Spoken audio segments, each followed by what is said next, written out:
Ladies and gentlemen, my name's Paul, and in this RedGamingTech.com video, we're going to be discussing and analysing tech news which, as usual, has popped up in the past 24 or so hours. And this is going to be a very Intel-focused video because, quite honestly, there is just so much Intel news floating around right now. But we're going to start things with Intel Xe.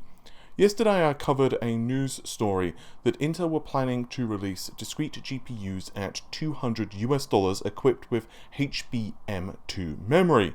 Well, unfortunately that was based on a mistranslation from someone who was dubbing over the voice of Raja Koduri with obviously a Russian translation. So there's good and bad news here. The good news is that the $200 price is actually inaccurate. Intel Xe GPUs will actually start from $100.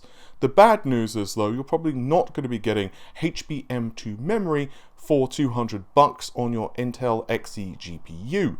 Yesterday I did say that I was a bit suspect regarding the translation here because $200 for high bandwidth memory equipped GPU was awfully cheap, but you know, obviously I can't speak a lick of Russian, so I only had the translation to go on that was provided by a chap on Reddit.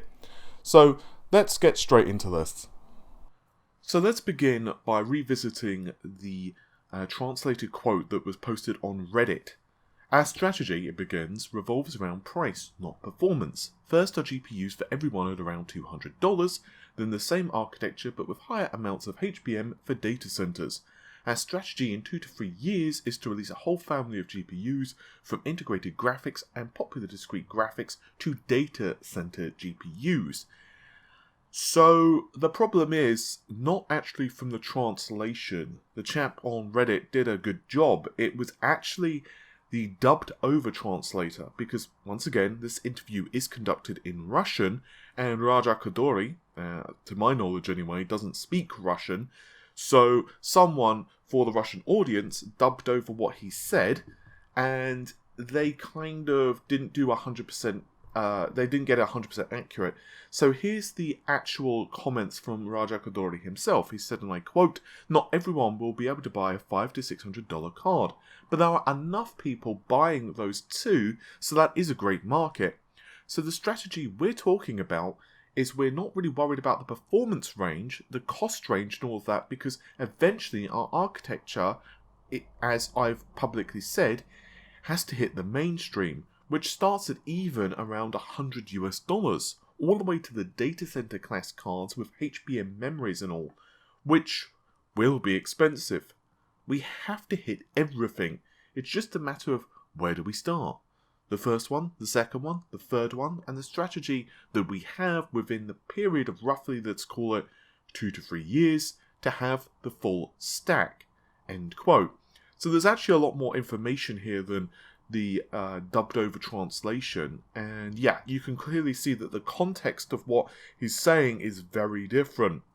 Of course, we did see the leaked driver online with up to 512 execution units, but also going way down the stack as well.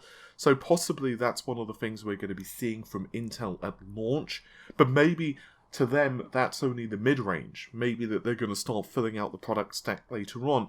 It also doesn't look like they're confirming high bandwidth memory for consumer grade GPUs. So for example, one that you're going to just use for gaming.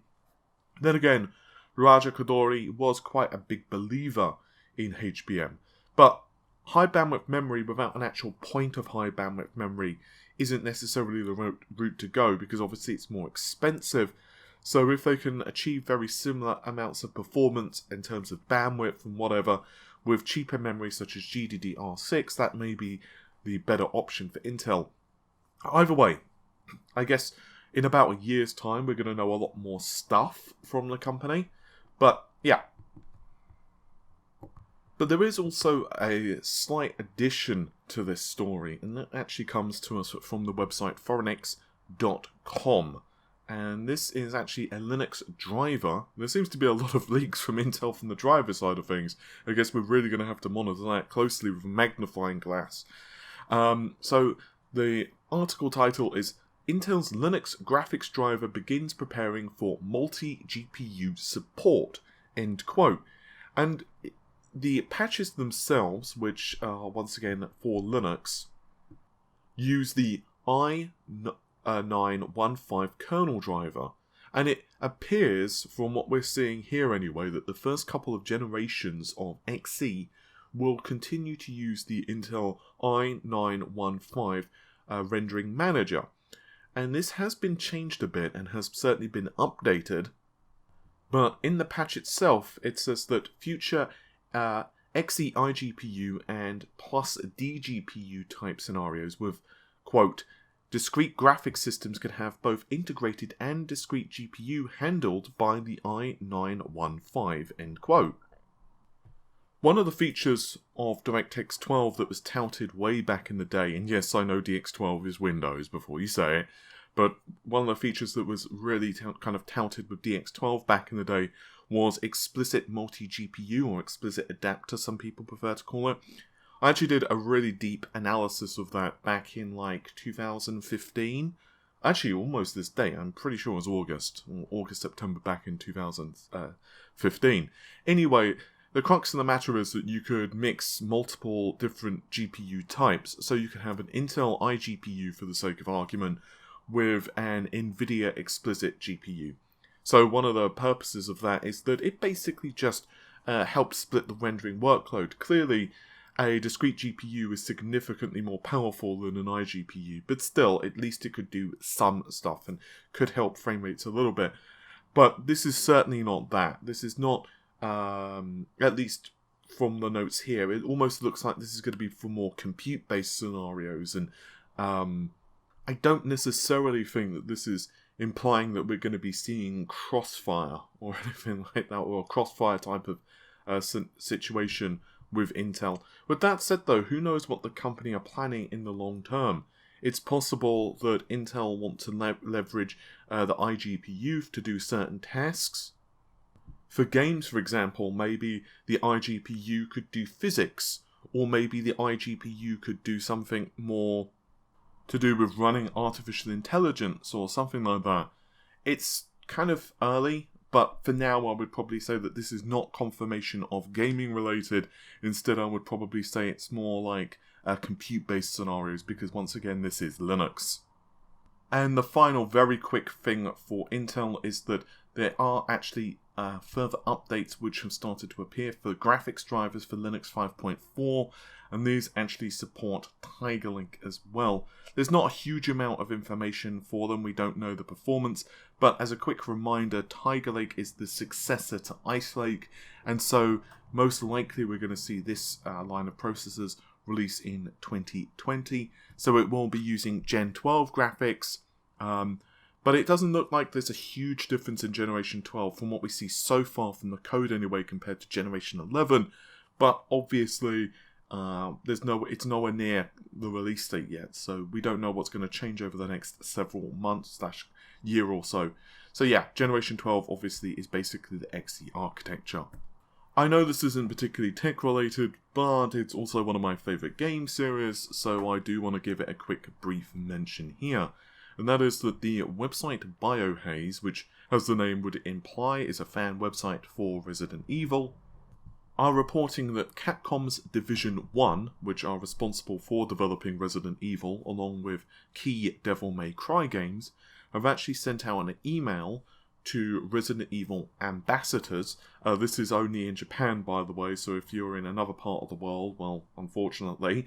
The details, unsurprisingly, are not exactly prevalent in the email. There's not a whole great deal of information, but they have said that they want game testers, and these tests will be conducted early September, so either the 8th or the 9th. And you must have played Resident Evil in the past. I'll read out the quote verbatim. To all Resident Evil ambassadors, thank you for your patronage regarding the Resident Evil series. Today we are letting you know that we are recruiting testers for a game that's in development. We are interested in incorporating the feedback of all ambassadors in our development, so please read the details below, and if you're interested in participating, click the entry button. So there are obviously a lot of potentials here. The first is that this is not Resident Evil at all, and it could be either Devil May Cry or an entirely new IP, but the company have confirmed that we're going to be seeing, for example, Resident Evil 3 Remake. So it's possible that we're seeing, or the testers will be seeing, very early footage or very early gameplay of Resident Evil 3. Another potential, of course, would be Resident Evil 8. Indeed, it wasn't that long after Resident Evil 7 got released, we saw the producer of the game, Jun Takachi, hopefully I pronounced that correctly, basically confirmed that Resident Evil 7 was in development of some description, either, planning or possibly very early development stages, and he said, and I quote, "In the next few years, technology will thrive and the desire of players will maybe also change.